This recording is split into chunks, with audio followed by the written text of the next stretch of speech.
다 같이 다 찾으신 줄 알고 우리 합독하겠습니다. 시작. 그러나 이스라엘 족속은 이마가 굳고 마음이 굳어 너의 말을 듣고자 아니하리니 이는 내 말을 듣고자 아니함이니라. 아멘. 네, 오늘 말씀은 하나님의 말씀에 거부 반응이 일어날 때라는 제목으로 우리 하나님의 말씀을 나누기를 원합니다. 사람은 간섭받는 것을 싫어합니다. 특히 우리 청소년들 간섭받고 잔소리 듣는 거 좋아요? 싫어요? 너무 싫죠. 우리 초등학생이 막 치를 떨면서 막 이렇게 고개를 계속 젓고 있는데 부모님이 엄청 간섭을 많이 하시나 봐요. 잔소리도 많고, 그렇죠? 우리 인간은 그렇게 지적당하고 간섭받는 것을 매우 힘들어합니다. 왜냐하면 우리의 자유를 통제받고 있는 것 같은 느낌이 들잖아요, 그렇죠? 여러분, 인간의 자유가 얼마나 중요합니까? 하나님은 인간에게 자유를 주셨습니다. 그래서 우리가 선택하고 우리가 행동하고 우리가 통제받지 않고 이렇게 마음껏 살 수 있는 삶. 여러분, 만약에 늘 통제받는 감옥에서 산다고 생각해 보세요. 감옥이 왜 힘든 걸까요? 바로 자유를 빼앗기 때문이죠. 저기 건너편에 있는 북한도 왜 힘들까요? 나라가 나의 개인적인 권리를 통제하면서 자유를 빼앗아 가니까 그게 힘든 거예요. 우리나라 얼마나 자유롭습니까? 마음대로 말할 수 있고 이야기할 수 있고. 그런데 인간에게 자유가 주어져서 행복한 건데요, 이 자유가 또 문제가 됩니다. 왜 그렇죠? 바로 이 자유가 지나치면 통제가 불가능해진다는 것이죠. 그래서 이 자유를 통제하지 못하는 인간은 결국 죄를 범하게 되는 데까지 이릅니다. 자유가 넘치고 넘쳐서 선을 넘어서 죄까지 이르는 것이죠. 그래서 이 자유와 절제 가운데에 우리는 이 균형을 잘 맞춰서 가야겠습니다. 그래서 오늘은 자유를 이야기하는 것이 아니라 하나님의 말씀이 이 자유를, 우리의 자유를 어떻게 컨트롤을 하시는지, 우리에게 어떻게 통제하시는지를 좀 이야기하고자 합니다. 자유가 자동차에 비유한다면은 자유는 악셀입니다. 악셀. 여러분, 운전은 딱 배우기 시작하면요, 악셀, 출발하는 걸 배웁니다. 악셀 밟으면 어떻죠? 막 나가는 거예요. 자유는 뭡니까? 악셀을 밟고 막 나가는 거예요. 10km, 20km, 30km, 50km, 60km, 100km, 200km까지 가는 차를 밟고 막 가는 것이 자유죠. 속도를 막 즐기는 거죠. 내 마음대로 막 가니까요. 그런데 그거 아시나요? 스포츠카, 좋은 차면 좋은 차일수록 속도에만 강화를 하는 게 아니라 무엇을 강조할까요? 바로 브레이크입니다. 브레이크. 그래서 좋은 스포츠카일수록 강력한 브레이크가 들어가요. 그래서 자유가 악셀이라면, 막 달려가는 거라면은 절제하고 통제하는 것은 브레이크입니다. 그래서 우리의 자유를 얼마나 잘 절제할 수 있는 힘이 있느냐, 이것이 이 균형을 적절한 속도에서는, 적절한 장소에서 적절한 속도를 내느냐, 내가 멈출 수 있느냐, 이것이 참된 자유와 절제 가운데 누리는 축복이 될 수 있는 것이죠. 그러나 인간은 바로 이 브레이크를 잃어버렸습니다. 브레이크. 바로 이 잃어버린 브레이크는 바로 우리 인간의 죄성입니다. 죄성. 그래서 여러분, 우리의 삶에서 인간이 통제받기 싫어하는 이유는 바로 우리의 이 죄성을 계속해서 뿜어내고 우리의 육신의 몸이 이 죄성을 계속해서 악셀을 밟으면서 막 나아가기 때문입니다. 창세기 8장 21절 뭐라고 되어 있습니까? 사람의 마음이 계획하는 바가 어려서부터 악함이라 했습니다. 뭐라고요? 사람의 마음이 계획하는 것이 어려서부터 악함이라. 성경에서 뭐라고 한다고요? 어려서부터 악함이라. 네. 저기 일부를 뗐습니다. 중간에 사람의 마음이 계획하는 바가 어려서부터 악하대요. 이 어린아이, 꼬마, 유아, 우리 초등학생, 1학년, 선교원에 있는 아이들조차도 그 안에 악함이 들어있다는 것이죠. 갈라디아서 5장 17절 뭐라고 되어 있습니까? 육체의 소욕은 성령을 거스르고 성령은 육체를 거스르나니 이 둘이 서로 대적하므로 너희가 원하는 것을 하지 못하게 하려 함이라. 또 요한일서 1장 8절 뭐라고 되어 있습니까? 우리가 만일 죄가 없다고 말하면 스스로 속이고 진리가 우리 속에 있지 아니할 것이요.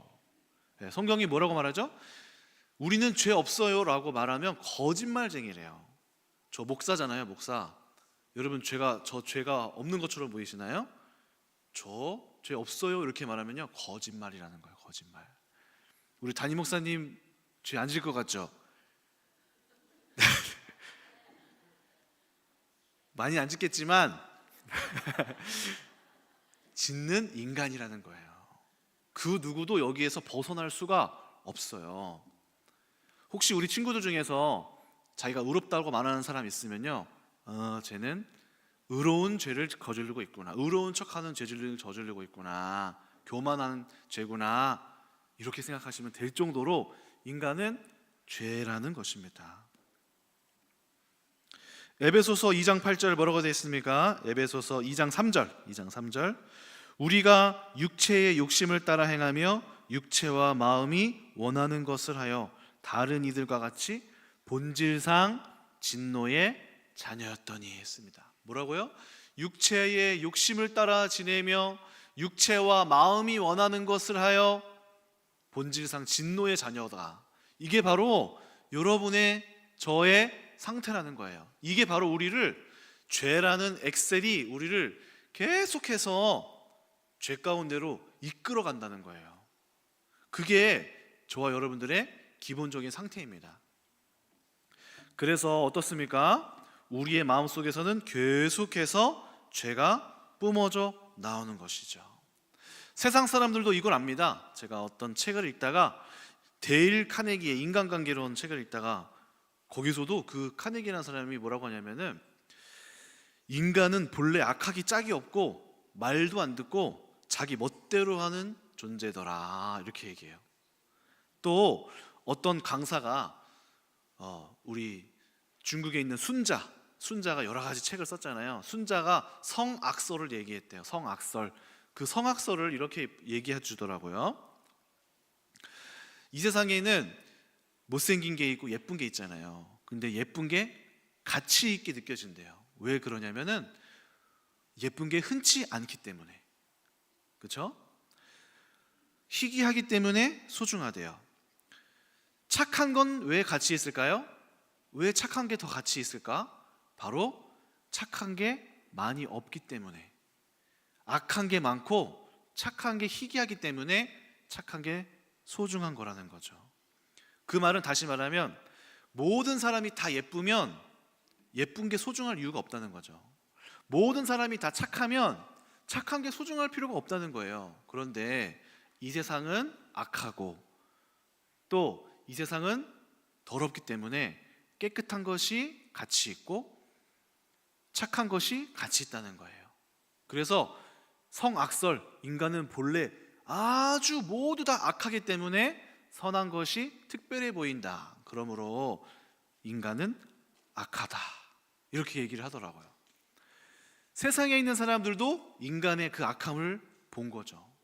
성경은 얼마나 정확하게 인간의 그 악함을 이야기합니까? 바로 본질상 악한 태생을 갖고 있고 죄의 자녀고 진노의 자녀고 우리 마음속에서 뿜어나오는 것은 오직 죄뿐이라고 성경이 아주 더 정확하게 우리 가운데 이 인간의 본성을 말하고 있잖아요. 여러분들이 자꾸 스스로를 착각하시는데요. 저와 여러분들은 이걸 깔고 가야 돼요. 나는 틀렸어. 나의 모든 생각과 행동은 잘못되었어 라는 것을 전제하면서 시작해야 돼요. 이게 그리스도인의 출발점이에요. 신앙의 출발점. 우리가 하나님을 믿기 시작하는 그 출발점은요, 나는 뛰어나, 나는 괜찮아가 아니라 나는 쓰레기다, 나는 악하다, 나는 아무것도 할 줄 모르는구나, 인간이라는 존재가 이렇게까지 악할 수가 있구나 라고, 내가 바로 그런 존재구나 라는 것을 깨닫게 되는 순간이 하나님을 믿기 시작하게 되어지고 주님을 의지하게 되는 시작점이라는 거예요. 이게 안 된 사람은 자기의 죄성을 아직도 못 발견해서 그리스도의 구원의 은혜를 알지 못한다는 것이죠. 로마서에서 죄라는 단어가 하마르티아라고 헬라어로 쓰였습니다. 근데 이 로마서뿐만 아니라 사도 바울이 이 단어를 썼는데요, 이 하마르티아라고 하는 단어가 신학자들이, 신약을, 바울을 공부하는 신학자들이 성경을, 바울 서신을 탐구하다가 사도 바울이 하마르티아라고 하는 죄라는 단어를 계속해서 갈라디아서에서도 쓰고 로마서에서도 쓰고 빌립보서에서도 쓰고 온통 에베소서에서도 쓰고 모든 편지에서 막 죄라는 하마르티아라는 단어가 쓰인 것을 발견했어요. 그리고 이 하마르티아, 죄를 연구를 했더니 이 죄는 우리가 생각하는 어떤 잘못됐다 정도가 아니라 이 죄는 힘이 있고 권세가 있고 활동적이고 에너지가 넘치게 우리 안에서 역사하고 있는 것으로 사도 바울이 막 쓰고 있다고 기록했어요. 그러니까 죄의 본질적인 자녀인 우리 속에서 이 죄는 가만히 있지 않고 여러분에게 끊임없이 정욕으로, 세상의 것으로, 속에 있는 악함을 계속해서 들쑤시고 드러나고 에너지를 계속해서 뽑아낸다는 것이죠. 사자가 아무리 그 포악함을 숨긴다고 해도 그 포악함이 사라지지 않죠. 독사가 독을 숨기려고 이빨을 감추려고 해도 독성이 사라지지가 않아요. 인간에게는 바로 이렇게 죄성이라는 것이 있어서 사라지지 않고 우리의 본성에서 계속해서 나온다는 것입니다. 이것이 인간이 태어날 때부터 있다는 것입니다. 눈을 뜨면 생각하는 게 죄라는 것입니다. 우리의 욕구는 어떻습니까? 이기적이고요, 속이기 원하고요, 활락을 원하고요, 사람들의 칭찬, 인정, 안일함, 흥청거림, 출세, 명예, 부유, 야망, 음란함, 이런 것들이 우리 속에서 강력하게 우리를 자극하고 그렇게 악세를 밟아댄다는 것이죠. 우리가 만약에 정신을 차리지 않고 입을 가만히 놔두면 이 입은 비방을 말할 것입니다. 우리의 눈을 가만히 놔두고 정욕에 맡긴다면 음란한 것을 보고 화려한 것을 추구하며 갈 것입니다. 우리의 상처받는 영혼을 가만히 놔두면 그것이 분노가 되거나 열등감으로 우리의 마음을 장악할 것입니다. 나의 가난했던 삶의 과거가 있다면 이것이 나를 돈을 찾아서 돈을 소유하고 돈을 가지려고 하는 욕망으로 일으킬 것입니다. 또 누군가가 부러워지는 모습을 봤다면 그것이 우리 속에서 질투를 일으키고 비방, 그 잘된 사람을 비방하는 것으로 우리 속에서 악세를 밟을 것이죠. 또 나에게 좋은 일이 생겼으면 그것을 자랑하는 것으로 악세를 밟을 것이고요, 그 자랑을 듣는 사람은 그 사람을 욕하는 뒷담화로 내 마음을 악세를 밟는다는 것입니다. 이것이 죄인들의 모습입니다. 하물며 구원받은 그리스도인들에게도 이런 죄의 영향력은 유효합니다. 그래서 우리의 영혼은 구원을 받았지만 우리의 육신은 여전히 그리스도인, 하나님의 자녀라고 말하는 저와 여러분에게도 이 육신의 죄의 힘이 계속해서 우리를 들춰냅니다. 하나님보다 더 먼저 추구하고 갈망하고요, 하나님을 믿으면서 세상에 주는 즐거움과 기쁨을 더 사모하고 있고요, 세상에서 말하는 부유함을, 그리고 최고로 높아지는 것을 똑같이 목적으로 삼고요, 내가 잘못된 걸 깨달아도 행하지 않고요, 온갖 봉사를 하지만 사람들에게 봉사를 하면서도 하나님 앞에 헌신하지 않고요, 자신의 모든 시간과 정욕을 쫓아서 어두컴컴한 곳에서 이 정욕을 어떻게 풀까, 나의 일이 끝나고 나서 이걸 어떻게 풀 수 있을까, 시간을 쪼개서라도 이 정욕과 즐거움을 풀려고 하면서도 그 힘을 거기에다가 다 쏟아놓고 남은 힘을 가지고 교회에 오고, 그 힘으로 하나님께 그 에너지를 다 쏟아놓고 남은 힘으로 하나님 앞에 나오기도 하죠. 또 하나님이 가장 필요로 할 때 드리지 않고 자기의 것을 지켜내죠. 세상 사람들과 다를 바가 없죠. 또는 이런 모습도 있습니다. 교회에서는 모든 봉사를 다 하지만 가정에서는 변화가 이루어지지 않아요. 가정에서는 학습됐어요. 이렇게 하면 교회에서 인정받는구나. 하지만 가정에서는 그 열매가 나타나질 않아요. 이렇게 인간은 계속해서 어떻습니까? 우리 속에서 그리스도인이 되었음에도 불구하고, 하나님이 우리 마음속에 거하심에도 불구하고, 우리 속에서 이 죄가 우리를 계속해서 가만히 놔두면 자연스럽게 악으로 흘러가게 되는 그러한 상태인 것입니다. 이게 자유의 악셀, 미친 듯이 밟고 가게 하는 거예요, 우리를. 그래서 하나님은 어떻습니까? 이러한 인간의 모습을 아시고 우리에게 브레이크를 걸어주시는 것입니다. 브레이크. 에스겔서 33장 11절 뭐라고 되어 있습니까? 주 여호와께서 말씀에 나의 삶을 두고 맹세하노니 나는 악인이 죽는 것을 기뻐하지 아니하고 악인이 그 길에서 돌이켜 떠나서 사는 것을 기뻐하노라. 이스라엘 족속아 돌이키라. 너희의 악한 길에서 떠나라. 어찌 죽고자 하느냐. 예, 하나님이 어떻게 하신다고요? 그렇게 우리의 삶에서 악셀을 밟으면서 죄를 향하여 막 돌진하는 모습을 보고 우리 가운데 돌이켜라 악의 길에서 떠나라 멈춰라라고 우리 가운데 브레이크와 훈계와 잔소리와 사람들을 통하여 메시지를 주신다는 거죠. 야고보서 4장 4절 뭐라고 되어 있습니까? 누구든지 세상과 벗이 되고자 하는 자는 스스로 하나님과 원수되게 하는 것이니라. 세상과 벗이 되려고, 내가 그리스도이지만 세상 것이 궁금해, 내가 하나님의 자녀지만 세상 것이 즐거워요, 몰래 이것을 향하여 막 나아가고 있어요. 잘 모르겠지.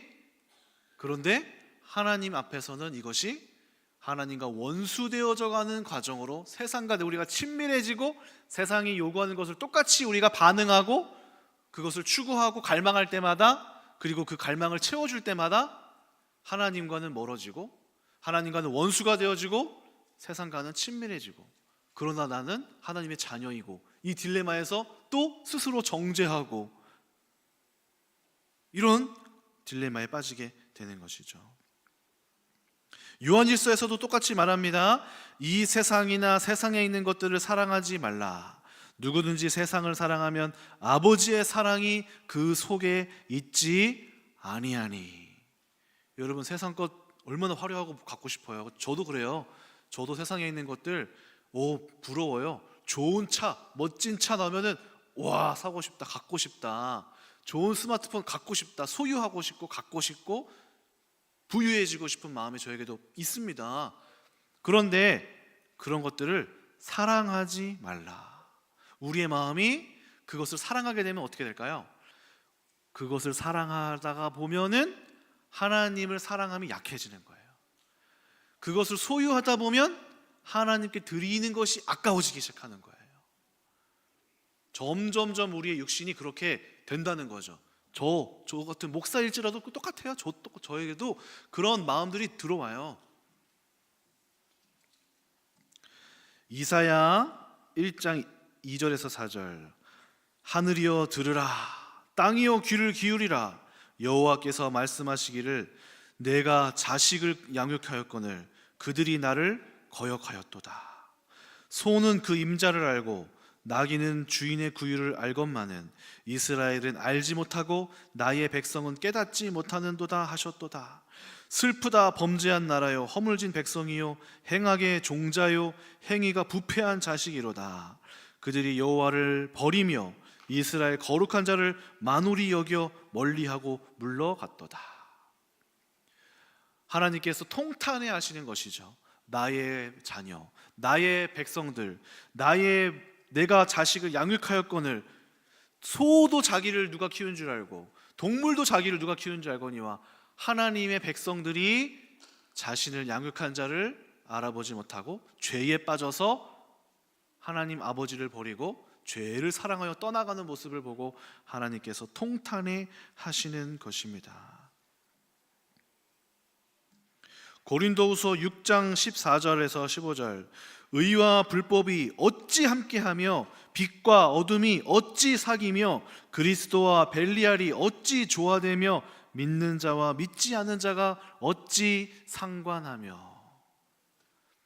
하나님의 사람들에게 주어지는 것은 하나님의 강력한 주님을 따름이 있고 세상의 것과 구별되어져서 이것을 우리가 어떤 것을 사랑하고 어떤 일을 행하는지를 아는 존재로서 이것을 지켜내기를 하나님은 강력히 원하는 것입니다.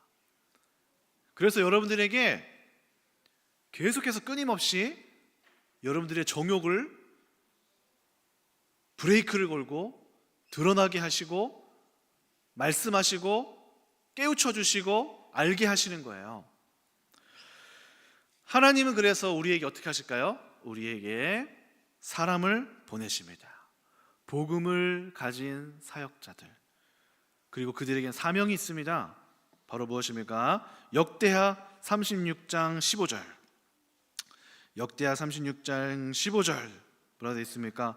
그 조상들의 하나님 여호와께서 그의 백성과 그 거하시는 곳을 아끼사 부지런히 그의 전령들을 그 백성에게 보내어 이르셨으나 했습니다.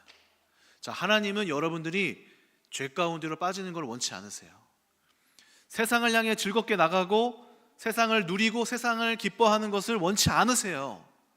그래서 여러분들에게 부지런하게 하나님의 사람들, 하나님의 종들을 부지런히 보내서 여러분들의 귀에 귀딱지가 붙이게 잔소리가 해대고 어떤 교훈이 퍼지고 내가 듣기 싫은 말들이 선포되고 내가 거부하고 싶은 말씀들이 나에게 막 찾아오게 되는 거예요.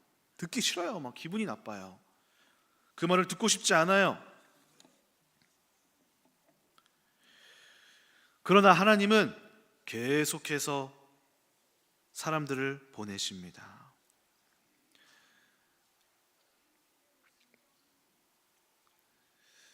그들로 하여금 뭐라고 말씀하십니까? 생명의 길을 전하라.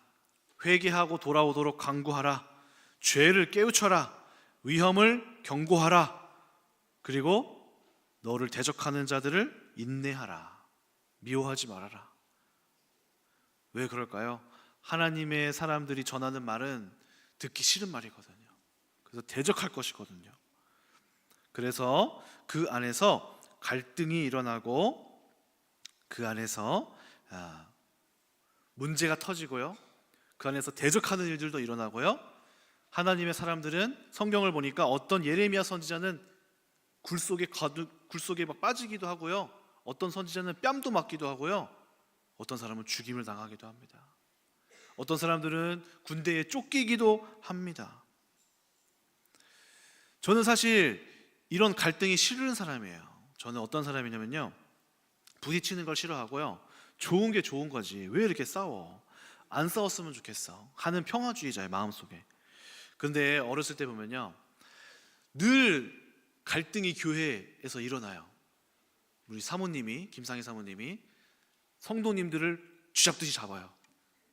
막 저는 어렸을 때 어떤 내용인지 잘 모르니까 전화상으로 듣다 보면요, 저희 사모님이 목청이 커지면서 하면서 뭐 무슨 일들이 막 갈등이 터지는 것만 같은 일이 막 벌어져요.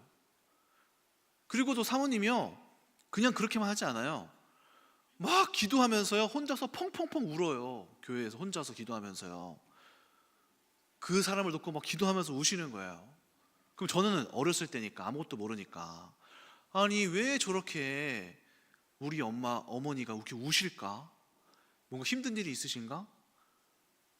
싫었어요. 갈등이 생기는 것 자체를 싫었어요. 근데 이제 와서 생각해 보니까 무엇이냐면은, 그때는 이렇게 생각했죠. 아우 좀 냅두지, 알아서 고통받게 놔두지, 왜 우리 어머니가 그거를 스스로 자꾸 이렇게 싸워주냐? 왜 그렇게 자꾸 전화를 굳이 해서 또 이렇게 만나냐? 저희 어머니 특징 아시죠? 김상희 사모님, 될 때까지 전화해. 한번 전화했다가 못 알아들은 것 같아요. 10분 있다가 다시 전화해. 그래도 못 알아들었어. 끝까지 알아들을 때까지 막 전화를 계속한단 말이에요. 어머니 그만하세요. 아유 왜 그렇게 놔두세요 좀.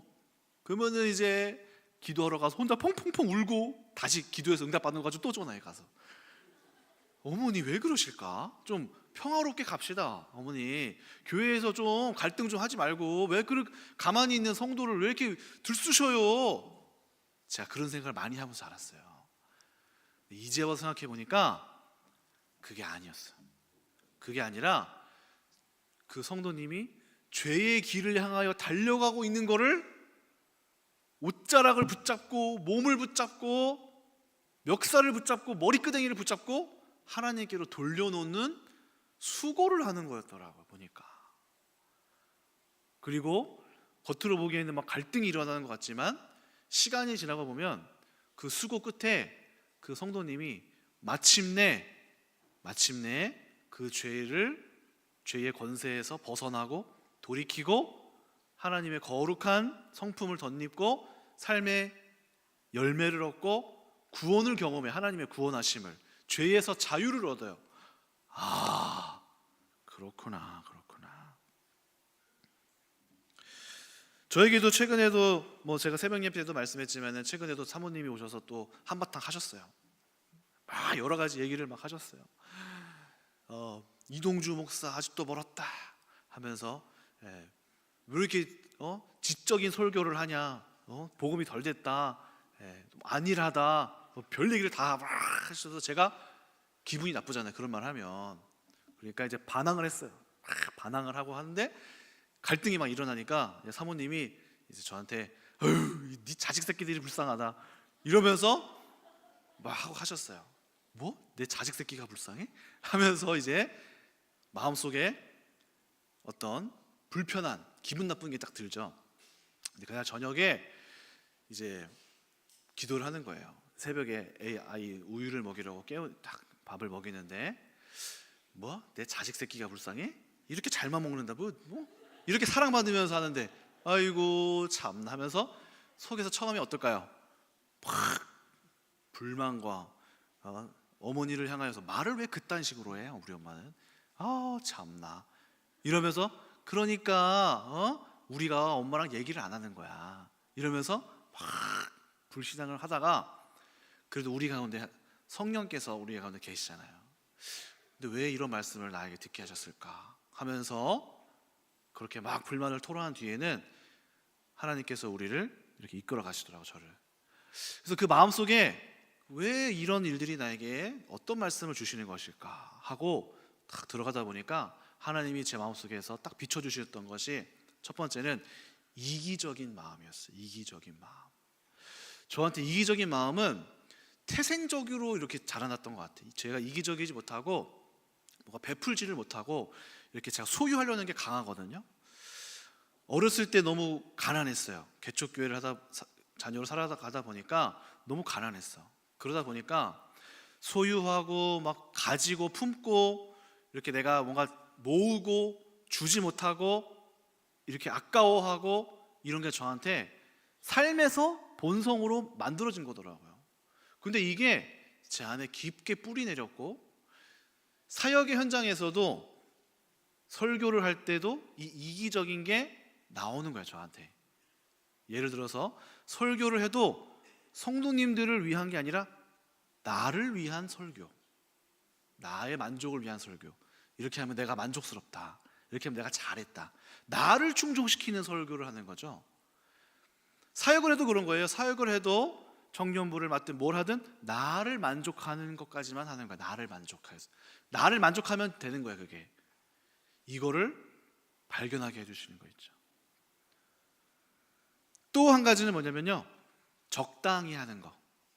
적당히 해서, 제가 이제 어렸을 때부터 좀 몸이 좀 약하게 자랐어요. 그러니까 에너지를 많이 쓰면 지쳐서 배가 아프고 막 이런 일이 많았어요.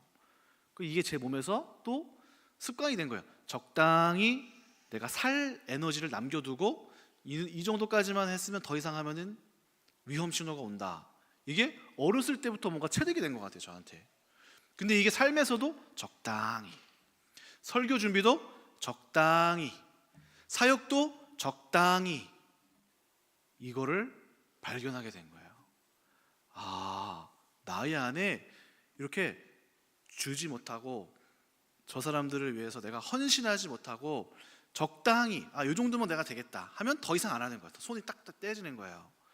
하나님 이걸 원치 않으시는 거죠.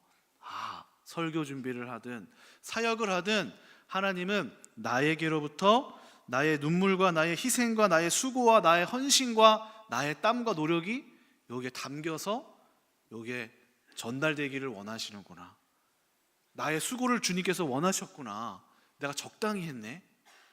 이것이 이제 저에게서 탁 깨달아지면서 하나님이 나에게 이거를 말씀하셨구나. 주는 자가 복되다. 또 하나님 예수 그리스도께서 희생하셨고 헌신하셨고 자기 살과 피를 내어드렸던 희생으로 나를 초대하시는구나. 내가 그렇게까지 안 하면서 사역해 왔구나. 이거를 비춰주시는 거예요. 그러니까 감사하더라고요. 감사해요.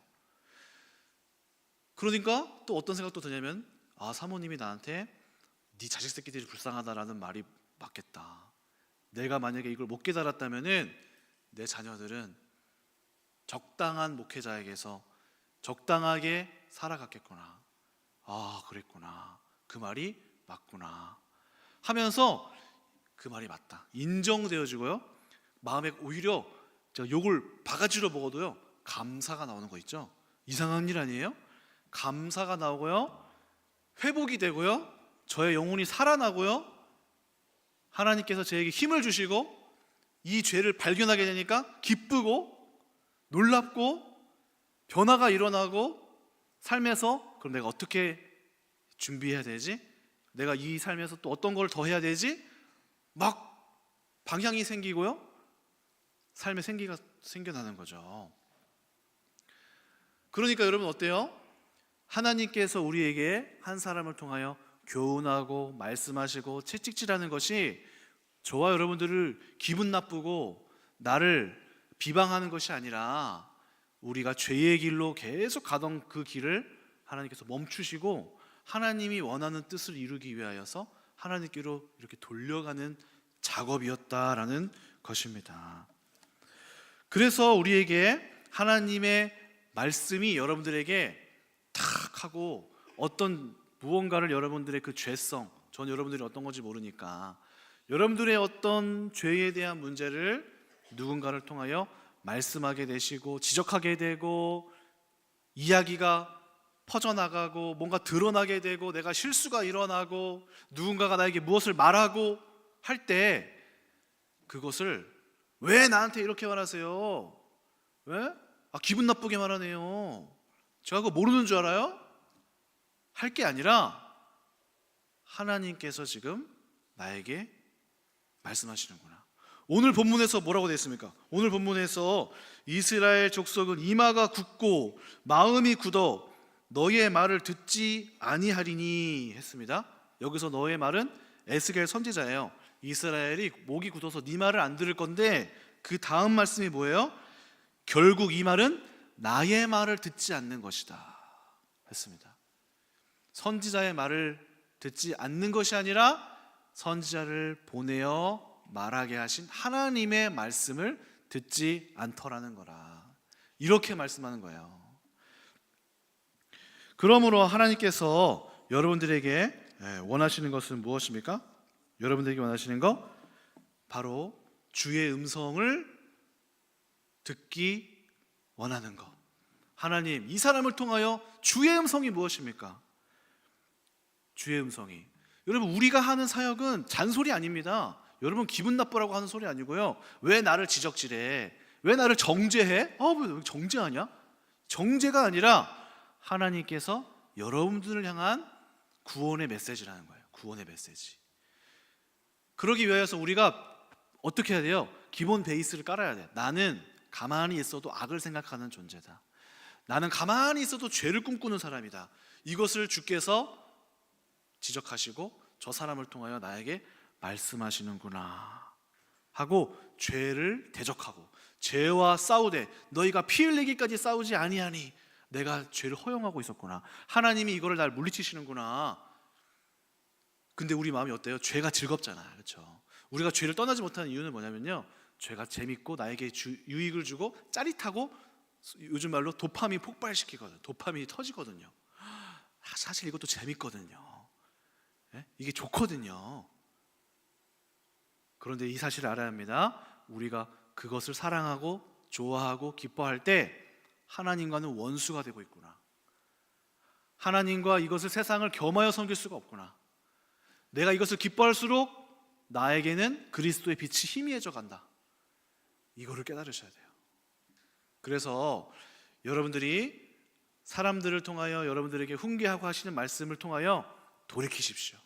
그것은 사람의 말이 아니고 여러분들을 비방하는 말이 아니고요, 여러분들을 주님 앞으로 돌이켜서 그리스도의 거룩한 빛으로 충만하게 하고 하나님의 성령으로 충만케 하려는 말씀이고, 여러분들의 영혼을 주님께로 온전하게 만들려고 하는 축복 중에 축복이다. 그 말을 받으세요. 그 말을 수용하세요. 그렇게 될 때 우리 안에 평안이 임하고요, 하나님의 능력이 그때 임하는 거예요. 저에게 뭐예요? 수고하고 희생하는 능력이 이제 임하겠죠. 그렇죠? 순종하고 내가 이걸 받았으니까.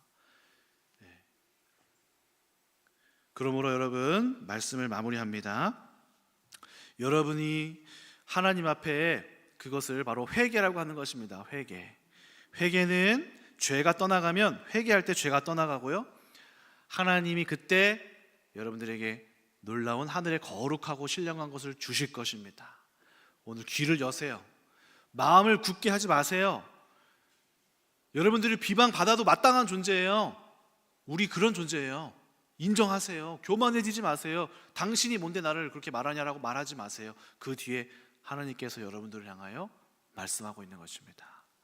오늘 그렇게 우리의 마음을 낮고 겸손하게 주의 말씀을, 아멘, 주님 나를 바꾸시니 감사합니다 하며 받을 수 있는 여러분들 되시길 주님의 이름으로 축원합니다. 기도하겠습니다. 하나님 감사합니다. 오늘 이스라엘 백성처럼 이마가 뻣뻣하고 목이 뻣뻣하여서 사람의 말로 듣지 아니하게 하시고, 하나님 그 뒤에 있는 주의 음성, 하나님이 나를 구원하고 하시는 것이구나, 나를 거룩하게 만들려고 하시는 축복이구나, 나에게 하나님의 놀라운 빛의 비추임이 풍성하게 하려고 하시는 것이구나 라고 우리 마음속에 감사함으로 나를 향한 말씀, 나의 심령을 아프게 하고 찔러 쪼개기까지 하는 그 말씀을 기쁘게 받을 수 있는 성도님들 되게 하여 주시옵소서. 감사드리며 예수님의 이름으로 기도합니다. 아멘.